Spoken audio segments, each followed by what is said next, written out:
Malampuson nga nagdumaran Department of Health Central Office in Field Monitoring han Puro Kalusugan Program a Barangay Malubago Maydolong Eastern Samar han Marso 10 diin sobra 300 nga residente natagan hinlibre nga serbisyo panlawas. Gindulong ha komunidad an iba-iba nga serbisyo sugad han panbakuna, maternal nga nutrition services, TB nga HIV screening, non-communicable disease management, cancer screening and PhilHealth yakap registration.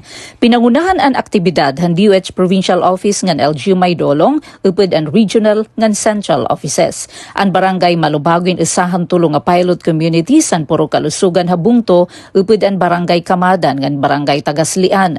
Sumalakan Ray Justin Ventura, Health Program Officer han DOH Central Office, tuyuhan monitoring nga maobserbaran ang implementasyon han programa ha lokal nga level kung natutuman ang target nga maserbisyohan ngan kung epektibo ang pagburublig han lokal nga opisyal, barangay health workers, ngan residente, hapag pauswag han kahimsog, ngan paglikayhan sakit. Ginkuhaan liwatin suwisyon tikang ha komunidad para hadugang nga pagpauswaghan programa.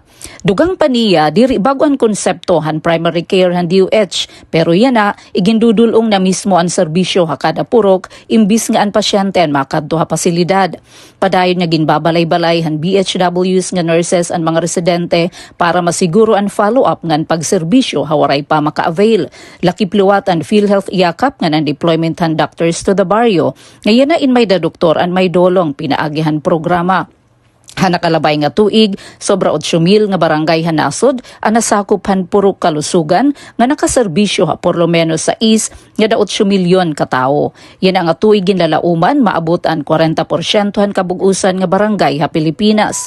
Kabahin ini han 8-point action agenda han DOH hilarumhan kampanya nga bawat Pilipino ramdam ang kalusugan han administrasyon ni Presidente Ferdinand Marcos Jr.